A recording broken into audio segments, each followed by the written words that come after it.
Hello and welcome back to the Syndicate. I know it's been a couple of weeks since I've put a video out, but the beginning of June is always a crazy season.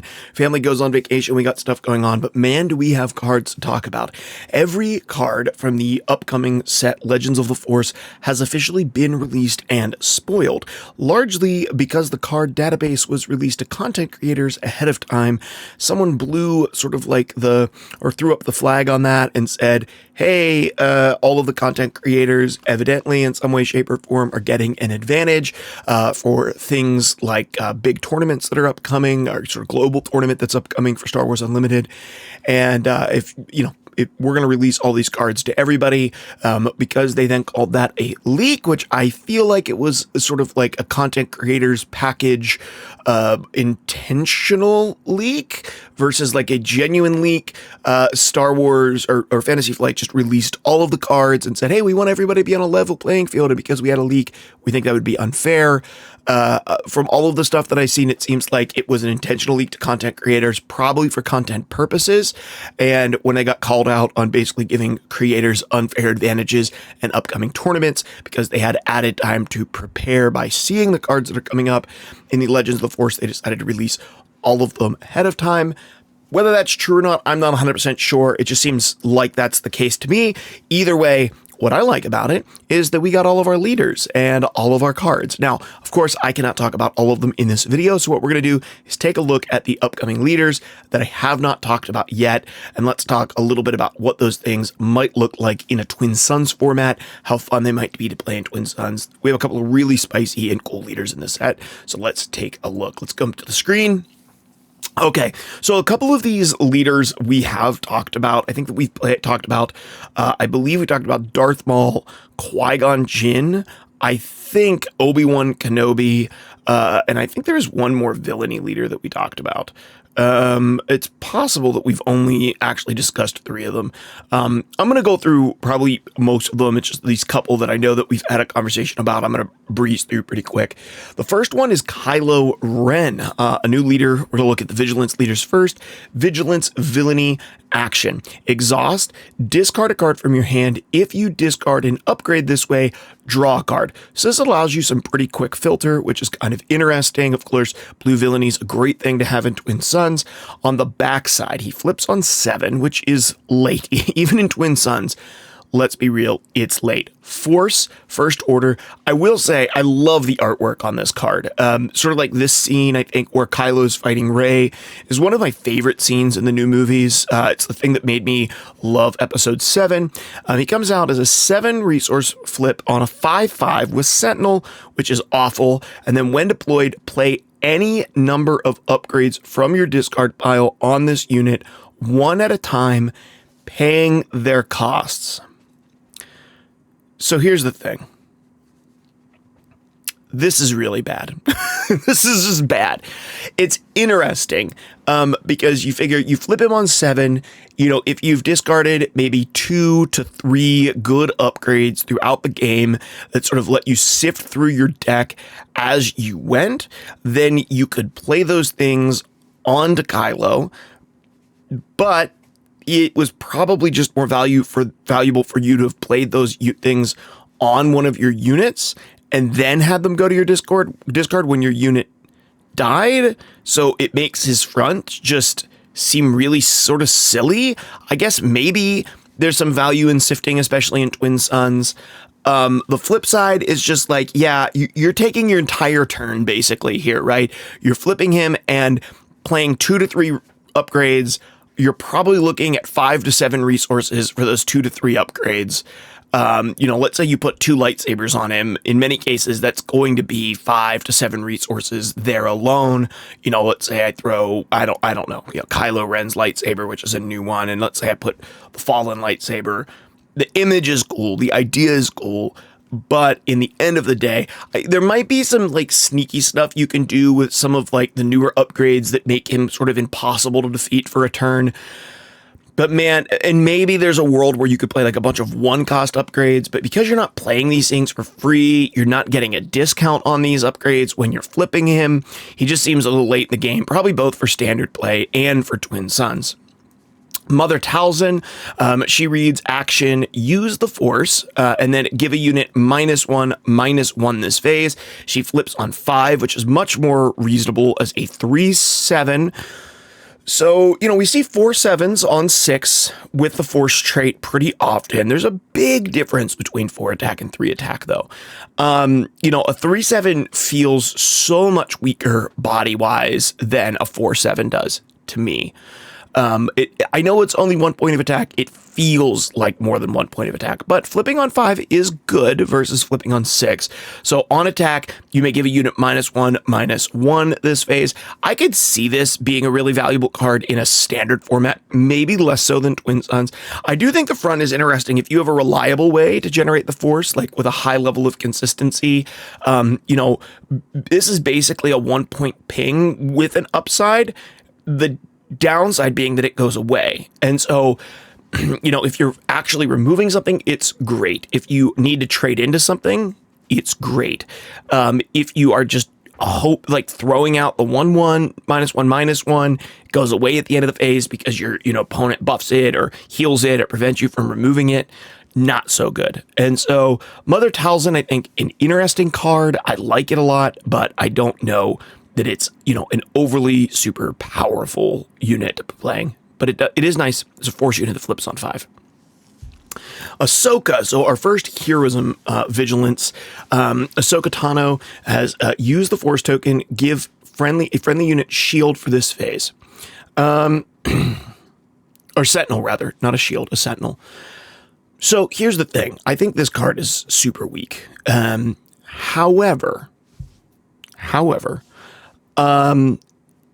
Sentinel is very, very good in Twin Suns. And so I do think that this card is a lot more powerful in Twin Suns than it is in a standard format. On her back, she flips on 6. She's a 5/6 force and fringe, which is interesting. So you're not getting the Jedi. You're not getting the Republic tag here. You're getting the fringe tag. And there's some cards that interact well with fringe, so maybe there's something interesting there, but it's not the same as like Bounty Hunter, right? So a 5/6 with force is pretty good. So the stat distribution here, normally a 6 cost force unit, if you're thinking about Luke Skywalker, you're thinking about I think Obi-Wan, and a few others, you're getting a 4/7. And I actually think I prefer the 5/6 over the 4/7. And then on attack, give a friendly unit Sentinel for this phase. So she does protect herself a little bit. And I do think Sentinel is so good in Twin Suns because in a normal 2-player game of Star Wars Unlimited, if you put something up with Sentinel, it means that they have to go through it. In Twin Suns, if you put up something with Sentinel, especially for a phase, temporary Sentinel, it means that your opponent attacks someone else. And that is so good. It very often means, keeping that unit that you have on the board alive. It means your opponents lose health instead of you. And so in Twin Suns, if you look around, like almost every time I play Twin Suns, you look around the board, and if I have 4 damage on me and my opponent has 7 damage on me, my enemy might try to balance the scales out a little bit and swing for 4 on my base and, level that out 11 to 10. However, if I have a Sentinel and they can't get through and they know they're just going to damage their unit on my Sentinel, they'll very frequently, leave me at 7 and stack my opponent up to 14.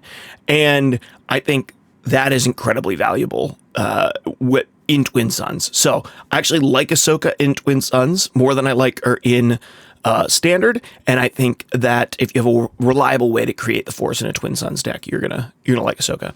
Kanan, really interesting new leader, someone who I love from Rebels.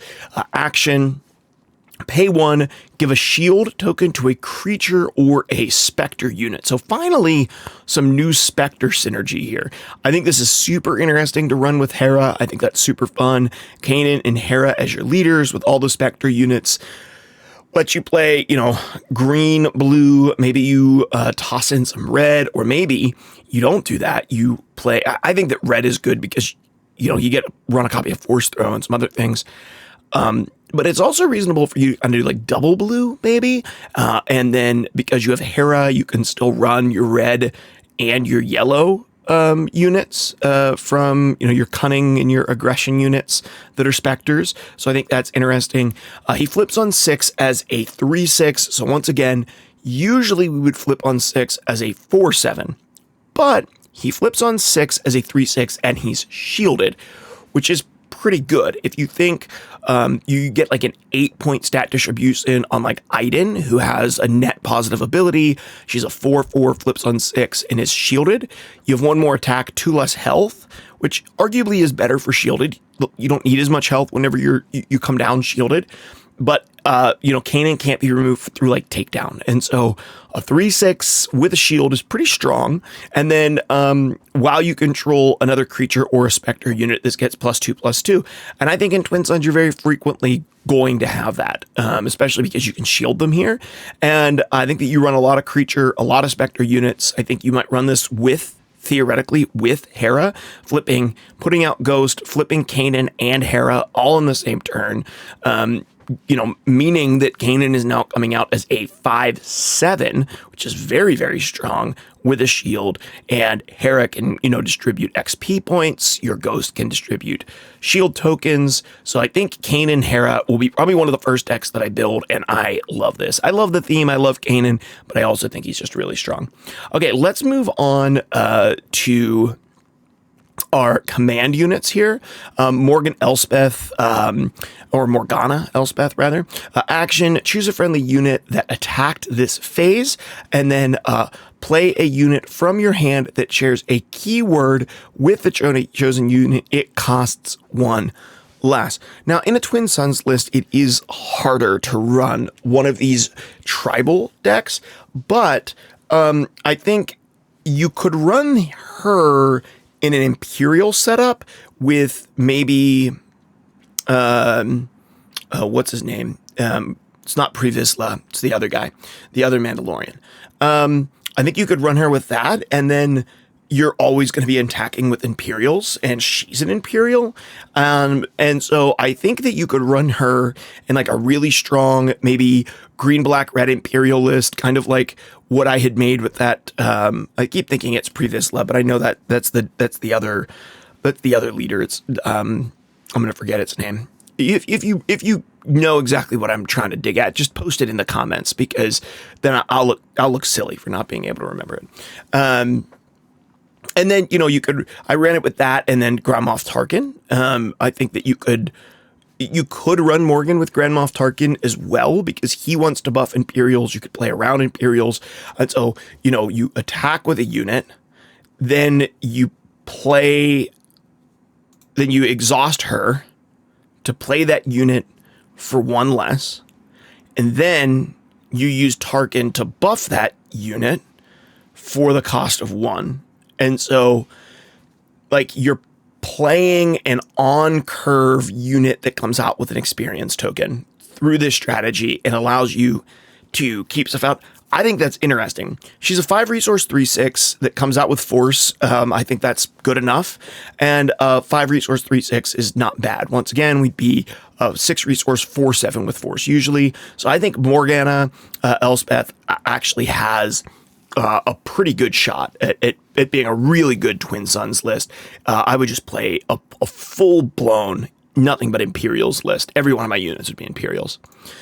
Supreme Leader Snoke, another new leader here, has an action, exhaust 1, exhaust him, give an experience token to a unit with the most power among friendly villainy units. If multiple units are tied, you do choose one. He's going to flip on 6 as a 4/7, so exactly the stat line that we've been talking about. This is almost a boring stat line because we have so many units with it. I know I'm comparing a lot to it, but it's kind of boring. Force, First Order, and Official. That official tag is actually probably the most significant. And then on attack, give an experience token to the unit with the most power among friendly units. And I would imagine that would consist with this tie rule as well. Another guy that's sort of kind of interesting to play with Tarkin, because you could give out a lot of experience tokens, or, I guess you could play it with what is not Previsla. I'm just going to keep calling him. We're just going to call him Previsla throughout this entire thing, even though that's not his name. And you know his name. You know his name. Yeah, I don't love this guy. I think I like Grand Moff Tarkin more. Flipping on 6 as a 4/7 is good. Tarkin comes out as a 2/7 on 5. Has basically the same ability. He's a very similar card, except he gets Force and Official. I think Grand Moff Tarkin has Official, and he has Imperial. So yeah, I'm not a huge fan of Supreme Leader Snoke. He's fine. I just think that Tarkin's probably better. Avar Kriss. Now, I don't know this character at all. I'm assuming that they're from like a book series or something like that. I'm not real sure. So action, the Force is with you. So this unit just has the ability to create the Force as an action, which I think could be really good in Twin Suns because it might be hard to create the Force. And if you have another leader that wants to use the Force consistently, you can always have it and delay. Then as an epping action, if the number of resources you control plus the number of times you use the Force this phase is 9 or more, you can flip them. So in this case, if you could find a way in Twin Suns to use the Force maybe 3 times in a turn, coming in with it, using it, generating it with this unit of R here, and then using it, and then finding one other way to generate it, maybe with your base, and then using it, then on 6 you could flip, and it would be a 4/10. Which is a huge stat line. And then while the Force is with you, this unit gets +4/+0 and Overwhelm, which is just such a beefcake of a character, right? This is an 8/10 with Overwhelm, as long as you have the Force with you. So you're going to have to reliably create the Force. You're going to probably have to play ramp. It's going to be really unreliable and hard to make happen. I could see this being a finisher in a non-Twin Suns list. I don't think this one's going to be good in Twin Suns. Okay, really quickly, Obi-Wan, use the Force, give an experience token to a unit without an experience token, and then on attack, 5 resource 3/6 with Force Jedi Republic, you may give an experience token to a unit without an experience token on it. I think this will be pretty reliable. Your stuff gets so swept in Twin Suns that very rarely are you gonna have like, I think you'll never come a time when it's like, all my stuff already have experience units tokens on it. Like I can't use this. You'll be able to use it consistently. Just whether or not you can generate the Force consistently is the question. Experience tokens are very good in Twin Suns. They can get really out of hand. Just real quickly, so far, I think Ahsoka Tano, Kanan, and Morgan. I called her Morgana. It's definitely Morgan. Morgan Elspeth, I think, are my favorites. Maul, I think, is another one that we've gone over before, so I'll be quick with this one. Use the Force token and exhaust him. Deal 1 damage to a unit and 1 damage to a different unit, so 2 pings. Flips on 6 as a 5/6, once again, instead of a 4/7, so same stat line as Ahsoka. And then on attack, deal 1 damage to a unit and 1 damage to a different unit. He's just kind of beefy. He doesn't do anything particularly cool for a Twin Suns game, but I think he's not bad as well. And he's got great artwork. I don't remember what else I had shared about him, but I think I did so in a previous video. Let's move on to Third Sister.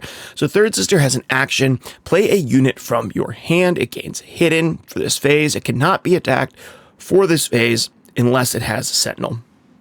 And get something in and keep it on the board. That seems super powerful. She flips on 5 as a 5/4. Now, we know that 5 resource 5/4s in villainy aggression are not great. IG-88 has been one of the laughably worst leaders in the game. But she does come in with hidden, so she can't be attacked. Unfortunately, she still falls for all of the same things that IG-88 does in terms of events. Now, your opponents will less reliably have access to those events in Twin Suns, and that's good, but still, it's hard. On attack, the next unit you play this phase gains hidden.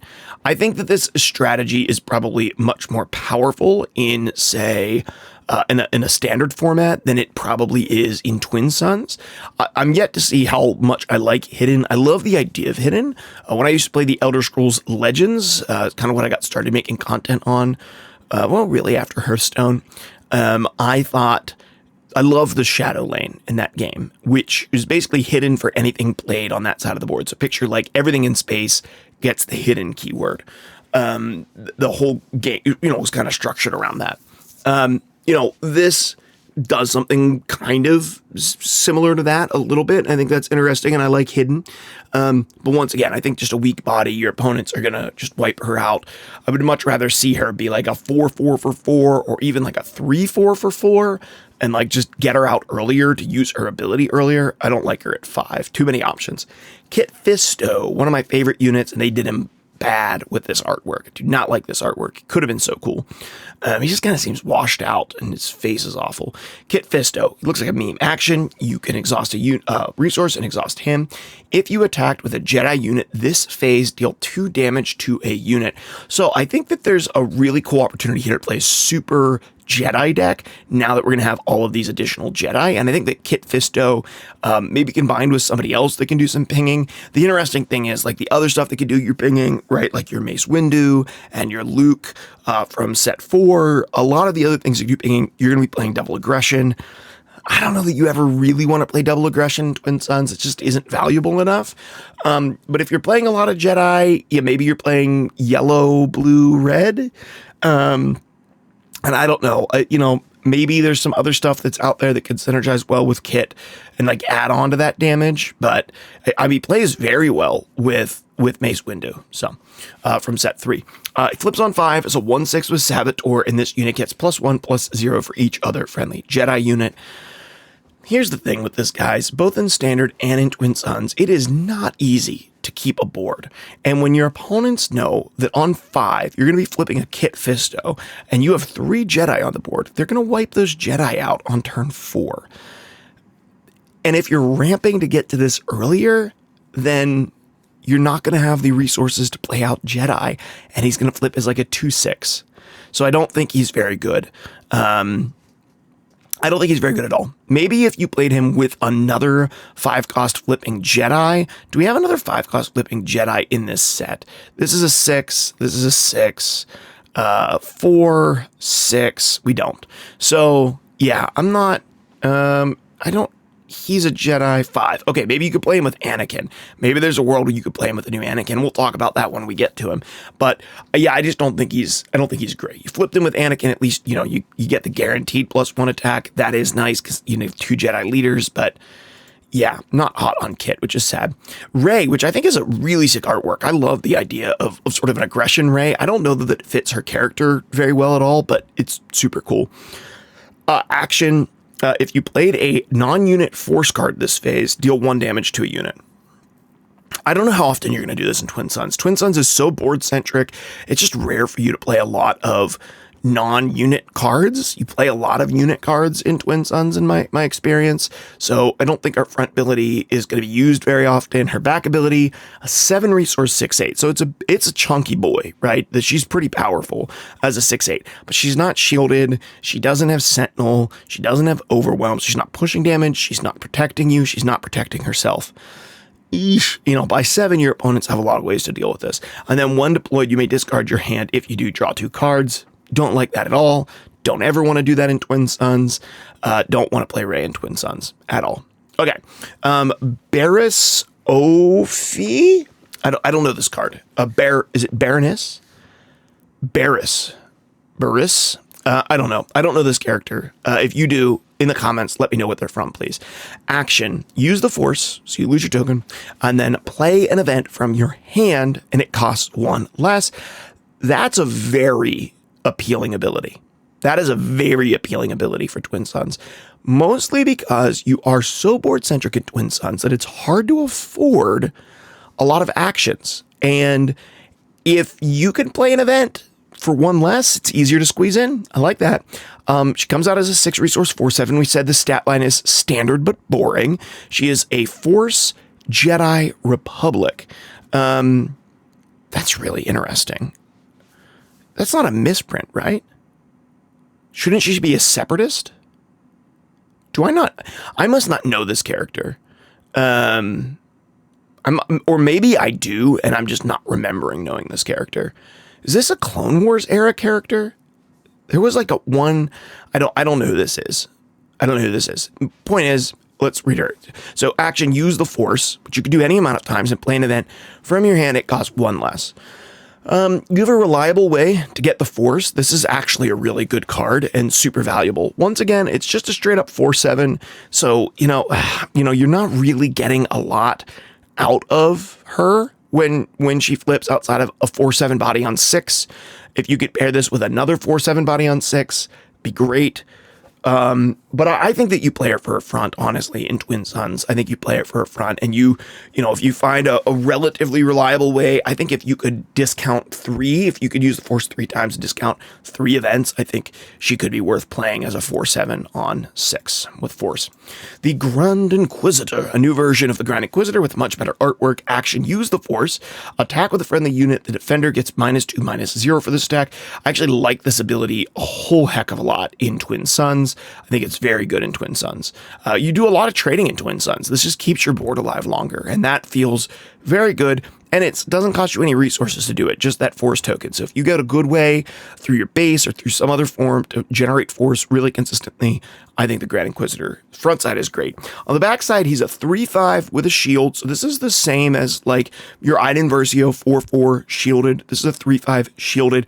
Unfortunately, it'd be much better if we were like, I think that, what was it? Kanan Kanan is a 3/6 shielded, which is, and oftentimes a 5/7 shielded.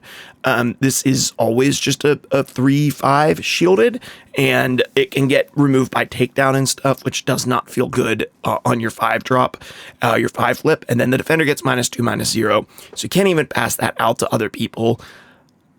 My problem is I don't really like Grand Inquisitor's flip. I like his front side. I think his flip is pretty weak. So maybe there's a cool place to fit him in. Maybe you play like a double Grand Inquisitor deck with aggression and cunning. Maybe you play a cunning base and you just go like freaking ham, just all aggro.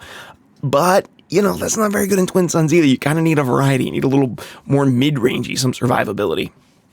Cal Kestis. Now, I would not have known who this guy is, but I just played the first game in his series, Fallen Order, and he's a cool character from Fallen Order. His action is use the Force. An opponent chooses a ready unit they control, and you can exhaust that unit.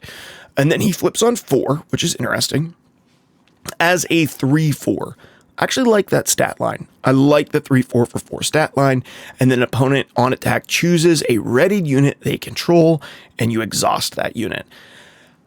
I think this is really good might not even be good. I think it's better in a constructed format, a standard format 1v1. Man, just exhausting stuff does not feel good in Twin Suns. If you can't then take advantage of that exhausted unit in some unique way, this would be really cool if they had sort of like, if you had an ability where like, I guess Boba Fett does this, but like if you attack an exhausted unit, you lower its attack or something, and you had a lot of those, then Cal would be really cool, and I think it would be fun to play. But if you don't have the ability to take advantage of that exhausted unit, and all you're doing is slowing down your opponent's output of damage, maybe you could mess up the math towards the end of the game, but a lot of times this is just not going to matter. So yeah, no. Qui-Gon, action, use the Force, return a friendly non-leader unit to its owner's hand. Play a non-villainy unit that costs less than the return unit from your hand for free, so a little bounce effect.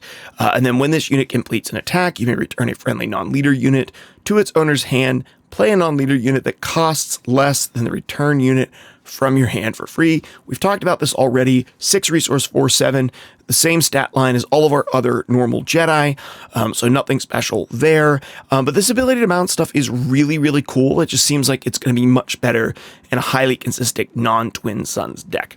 Okay, let's move on to our first 2 ever leaders that do not have a faction or like an aspect on them other than heroism, villainy, white and black. So this, Darth Revan, which I think I did talk about, if I remember correctly. I think this was the 4th one. When a friendly unit attacks and defeats a unit, you may exhaust this leader. If you do, give an experience token to a friendly unit.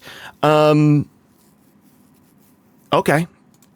If you could do that reliably, Twin Suns, there's a lot of off-curve plays. So you have a higher chance of doing it in Twin Suns. And then on the flip, a 3/6, which is pretty standard, not a 4/7, but 1 less, restore 1, and then when a friendly unit attacks and defeats a unit, you can give an experience token to that unit. And there's a lot of experience token giving in this. I don't love him for Twin Suns. I don't love him for Constructed. I love him for theme and how cool he is, but I'm probably not playing him. Now let's go to the last card, and the one I would say I'm most excited to see in Twin Suns. Now, if you look at some of my old videos, I released a light and dark side version of Yoda and Chancellor Palpatine. Now this opens up a whole new, amazing world of possibilities. Anakin is heroism only. So you cannot play a 3-faction list. But you could easily play a 2-faction list, right? An 80-card 2-faction list.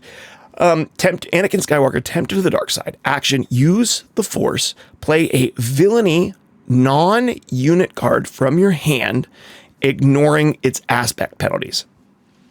So this lets you play some very, very good villainy events. So here's the interesting part. Play a villainy non-unit card from your hand, ignoring its aspect penalties. So the thought is, I'm not going to be playing a villainy unit, so I can play all the villainy events. True. But you can do more than that, because you could run him with a yellow base and a green heroism leader, and you could play on 8, as long as you have the Force token, Super Laser Blast, because you ignore all of its aspect penalties, not just some of its aspect penalties, all of its aspect penalties, meaning that you not only ignore the villainy symbol, you can also ignore any additional symbols on it. And so that's super interesting. That's very interesting. It lets us play a really cool wide variety of cards. And unlike Palpatine, he has a flip. So he flips on 5 as a 4/6, which we have seen multiple units flipping as a 3/6. A 4/6 on 5, in my opinion, is much more powerful than a 4/7 on 6. It's huge power jump to flip on 5 as a 4/6 instead of a 3/6 or instead of a 6/4/7. And so a 4/6 on 5 is so good. And then action, use the Force, play a a villainy non-unit card from your hand, ignoring its aspect penalties. This will be the first thing that I build with. This Anakin Skywalker, tempted by the dark side, is so freaking cool to build with in Twin Suns. I'm so excited to build with it. There's a lot of stuff that you could play with him to flip on 5. Maybe there's a way you could play him with Kit and get, some extra Jedi. We know I don't think you really want to play him with Kanan, because I don't think that's very good. But man, there's a lot of other really cool heroism leaders that come out on 5. And so pumped about Anakin Skywalker. I think he's going to be probably the funnest of the batch, but certainly Kanan Hera is going to be a deck I'm going to build right out of the gate. It'll be one of the first decks that I feature, and maybe I'll even put that deck together and just show it to you even before, because we have all the cards out. Maybe I'll prep a couple before the set releases and show you a couple of decks that I'm planning on messing around with. I think Ahsoka Tano, maybe played with old Anakin, I think is super dope too. You can play the Ahsoka Anakin combo. Maybe there's a way to sort of like fit in some fringe stuff with a second fringe leader, which could be fun. I think that is Boba Fett. I think he's fringe. I don't think he's bounty hunter. He might be bounty hunter, green heroes and Boba Fett, but I think Ahsoka is a really interesting one to play. Overall, there's not a lot of leaders from this set that I think are incredible. I think that Barriss is super dope, if that's her name, Kanan, Ahsoka, and of course Anakin, I think is just incredible. So let me know in the comments below what you're thinking about testing out and playing. What are the leaders that you're most excited for? I'll pull another list together of maybe 5 or 6 cards that I'm super pumped for Twin Suns. Maybe we'll look at just the legendaries from the set in a future video, do a couple of these, and then maybe we'll put a couple of decks together and feature a couple of lists that you could take a look at prior to the set actually coming out, so you know what to look for whenever you're opening packs for Legends of the Force coming up. That's going to do it for this video, guys. Thanks so much for tuning into the Syndicate. If you enjoyed this content, you want me to do more of it, do me a favor, hit like and subscribe and hit the bell icon here on the channel. Just that way, I know that you're enjoying it, and it encourages me to put out a little bit more content and helps other people find the channel who enjoy Twin Suns or enjoy Star Wars Unlimited. But that's going to do it for this video. Thank you guys so much for watching, and I will catch you in the next one.